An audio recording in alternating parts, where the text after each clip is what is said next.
धूनी वाले दादाजी एक बड़े सिद्ध पुरुष हुए, खंडवा, वहां भी उनकी समाधि है और खेड़ी घाट नर्मदा किनारे भी है, इंदौर में भी उनका स्थान है, दादा दरबार। बड़े सिद्ध पुरुष हुए, बड़े दादाजी, फिर छोटे दादाजी, फिर बड़े सरकार, अब इस समय एक छोटे सरकार है, उनके पापा वो सिद्धों की परंपरा रही। तो इस समय जो छोटे सरकार हैं, इनके गुरुदेव, उनको लोग बड़े सरकार कहते थे, बड़े विलक्षण महात्मा थे। इंदौर में जहां स्थान बना हुआ है, वहां एक जगह बैठ गए धूना चैतन्य करके, तो 12 साल तक वहीं बैठे रह गए, उठे नहीं। एक गाय थी, उसको वो जीजा माई कहते थे। वो भयंकर जेठ की दोपहरी में बहुत धूप तपती थी, तो गाय आकर उनके ऊपर खड़ी हो जाती थी, चारों पैर नीचे ले लेती, उनको ऊपर खड़ी हो जाती थी।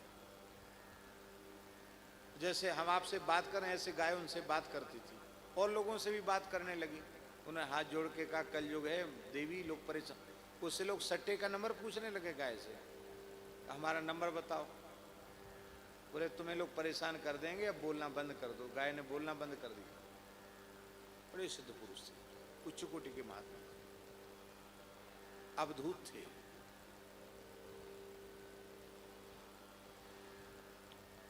उनके ये शिष्य छोटे सरकार, वैसे वो संन्यास परंपरा के संत हैं, पर छोटे सरकार को देखो तो आप देख के यही नहीं कहेंगे कि साधु हैं, कहेंगे कोई पंडित जी हैं, लांग लगा के धोती पहने, ऐसे त्रिकुंड, बस ऐसे लें कोई पंडित जी हैं। साधु सन्यासी ऐसे नहीं लगते।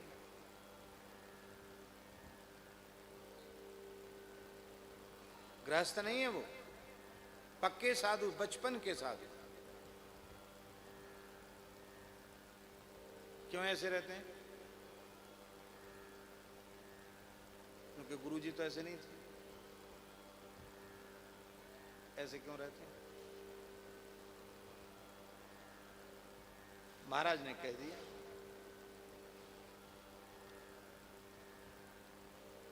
ए आ गया, ए सूट बूट आया पहनो, जो आ गया पहन लिया।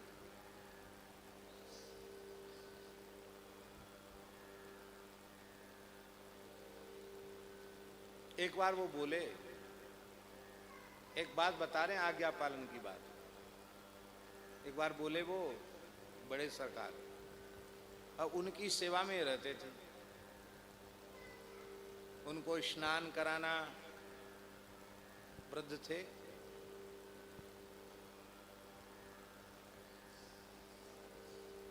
उनका धूना चैतन्य रखना, हवन की व्यवस्था करना, और कहीं जाने की इच्छा हो तो उनकी गाड़ी चलाना, अहरनिश काम करते थे, सेवा, गुरुजी की पूरी सेवा। एक ट्रांजिस्टर भी सुनते थे वो, समाचार, समय से समाचार सुनाना, बाल भोग के समय बाल भोग, राजभोग के समय राजभोग, और सूर्यास्त के बाद वो चलते नहीं थे, कहीं नहीं जाते थे। सूर्यास्त हो गया जहां हो वहीं रुक गए, रात को कहीं नहीं चलते थे।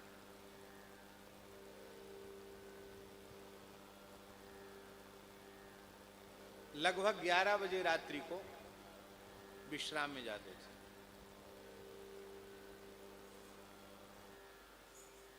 तो अब गुरुजी विश्राम में चले गए, तब तो सेवक विश्राम करेगा। तो ये छोटे सरकार गुरुजी के विश्राम करने के बाद विश्राम कर गए, वहीं चरणों में लेटते थे, कुछ बिछाना नहीं, वहीं लेट गए। ठीक 12 बजे रात को आवाज दे दी, उठ गए, स्नान कराओ, के स्नान कराए, हवन की तैयारी करो, हवन कराए, टिक्कड़ बनाओ, रात को कुछ खाते नहीं, टिक्कड़ बनाया, पवाया, खा लो, खा लिए। गाड़ी तैयार है, बोले हाँ तैयार, तैयार कर दिए, धो पोछ के गाड़ी तैयार। खेड़ी घाट जाना, इंदौर से खेड़ी घाट जाना, गाड़ी तैयार। 12 बजे रात को उठा दिया। ये सब काम करते करते सवेरे के कितने बजे? 3 बजे रोटी खाई, टिक्कड़, और उनको भी खिलाए। सो जा, क्या कहा? सो जा। फट से लेट के सो गए, खुद भी सो गए। तो 4 बजे उठने का नियम था, फिर 4 बजे उठ गए, वो अपने आप ठीक समय से उठ गए, 1 घंटे में उठ गए। वो उनके जो अभी महाराज छोटे सरकार उठ गए। फिर गुरुजी अपना अपने काम में लग गए, फिर गए, फिर नहाए धो, फिर सवेरा हो गया। तो सेवक के मन में ये बात तो आनी ही चाहिए थी, शिष्य के मन में, कि गुरुजी हैं कि बड़ी भारी आफत हैं,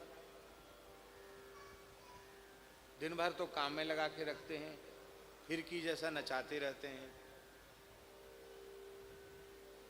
और रात को भी सोने नहीं दिया, 1 घंटा सोने दिया।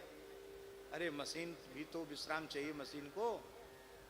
और जब सोने का समय था तब तो नचाते रहे, और जब जगने का समय हुआ तब कहते सो जाओ, सो गए।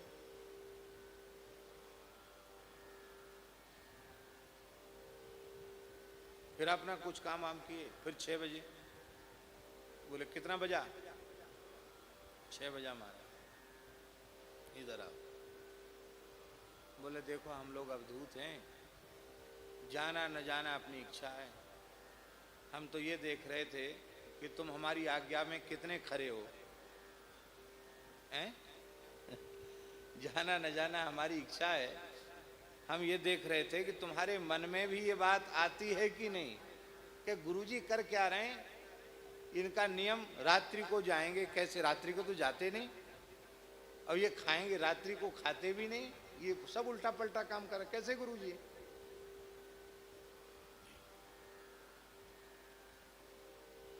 उनकी आज्ञा। बोले बस, हंस करके बोले 100 में 100 नंबर। क्या बोले? 100 में 100 नंबर, पास, जाओ मौज करो।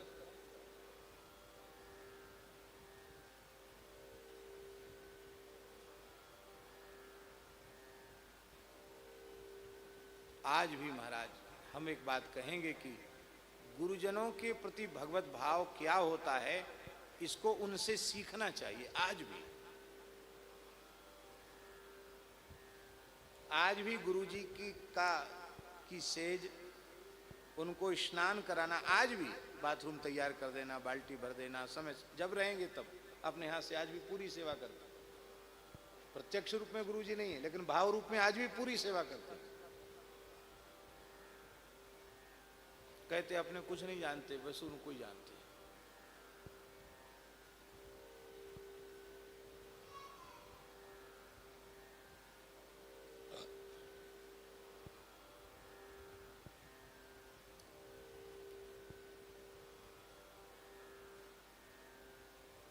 सेवा है क्या? आज्ञा समन सुसाहिब सेवा, आज्ञा पालन से बड़ी कोई सेवा नहीं है।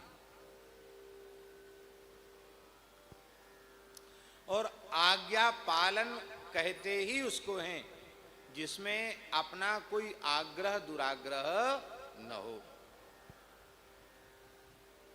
जो कह दे मान लो। आप लोग कहेंगे मान लो अनुचित आज्ञा दी तो, उचित आज्ञा नहीं है तो आप इसका ठेका क्यों ले रहे हो? अनुचित आज्ञा कोई देता है अपने से बड़ा, तो उसे अनुचित आज्ञा देने का दोष लगेगा। तुम आज्ञा पालन करोगे, तुम्हें दोष नहीं लगेगा। अच्छा एक बात बताओ, जुआ खेलना अच्छा काम है कि बुरा काम? पाप है कि नहीं जुआ खेलना? कलयुग के जो 5 स्थान है उनमें एक जुआ है। और धर्मराज युधिष्ठिर ने जुआ खेला, एक बार नहीं 2 बार जुआ खेला। लेकिन जुआ खेलने का पाप युधिष्ठिर को नहीं लगा। क्यों? क्योंकि उन्होंने अपने ताऊ धृतराष्ट्र की आज्ञा से जुआ खेला। मेरे पिताजी के बड़े भाई हैं, राजा हैं, इनकी आज्ञा पालन करना हमारा धर्म है, खेला।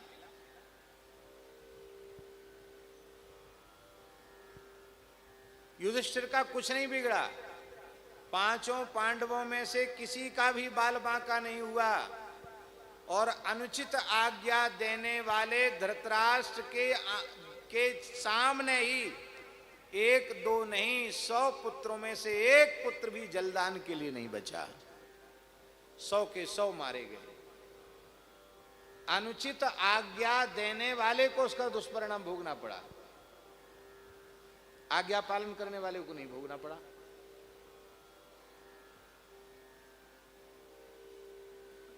भगवान ने युधिष्ठिर से कहा कि द्रोणाचार्य मूर्तिमान धनुर्वेद हैं, इनके हाथ में जब तक धनुष बाण है तब तक देवता भी इनको परास्त नहीं कर सकते। इनकी मृत्यु का उपाय ये खुद बता चुके हैं कि मैं अपने एकमात्र पुत्र की मृत्यु का समाचार सुन लूंगा तो युद्ध छोड़ूंगा, नहीं तो नहीं छोड़ूंगा। तो सेनापति ही नहीं बदलेगा, विजय तुम्हारी होगी नहीं।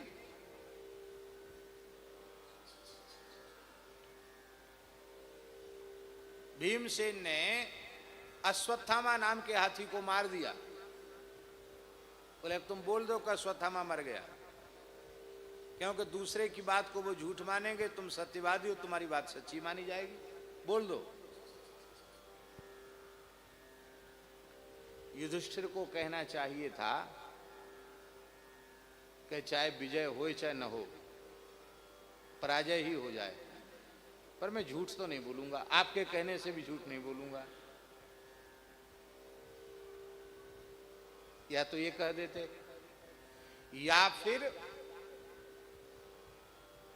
भगवान ने जो कहा था, जो आज्ञा कही कि उसका पालन कर देते। विजय के लोभ का भी त्याग नहीं कर पाए और भगवान की भी बात पूरी पूरी नहीं मान पाए। थोड़ी चतुराई से बोले, अश्वत्थामा हतः नरोवा कुंजरा। माने अब पता तो उनको है कि मनुष्य नहीं है, हाथी मारा गया, पर वो नरोवा कुंजरा बोलते हैं। अश्वत्थामा हतः, यहां तक तो द्रोणाचार्य जी ने सुना उनके मुख से। नरोवा कुंजरा जब वो बोल रहे थे, भगवान ने 5 जन शंख बजा दिया, सुना ही नहीं पड़ा क्या कह रहे हैं। उन्होंने धनुष बाण रख दिया, धृष्टद्युम्न ने उनका सिर काट लिया। कथा आप सबको मालूम है।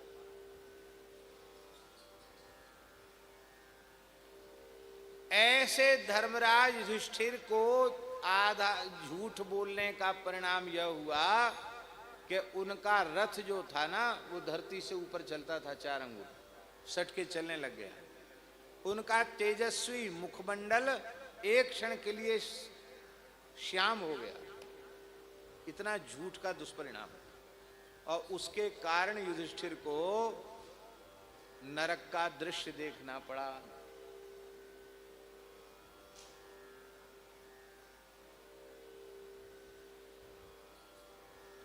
अब हम दूसरा उदाहरण दे रहे हैं। भगवान के पिता वसुदेव जी कंस के सामने प्रतिज्ञा की है कि देवकी की संतान हम तुम्हें दे देंगे। और जब ठाकुर जी कंस कारागृह में प्रकट हुए, बोले हमको नंद ब्रज भेज आओ। बोले जो आ गया। ठाकुर जी को लेके चले गए गोकुल। ठाकुर जी को पधराए, कन्या ले आए। ये झूठ नहीं, छल नहीं तो क्या था? हुआ बेटा, बताया बेटी। आखिर तो सब पता चल ही गया। न पता चले तो बाद में नारद जी ने सब बता दिया कि क्या क्या किया गया, क्या क्या हुआ, तुम्हारी आंखों में धूल झोंकी गई। लेकिन झूठ बोलने का दोष परम सत्यवादी श्री वसुदेव जी को झूठ बोलने का दोष नहीं लगा। क्यों? वसुदेव जी जानते हैं श्री कृष्ण तो सत्य के भी सत्य हैं। ये जो आज्ञा दे रहे हैं यही सत्य है, यही धर्म है, हमें और कुछ नहीं चाहिए।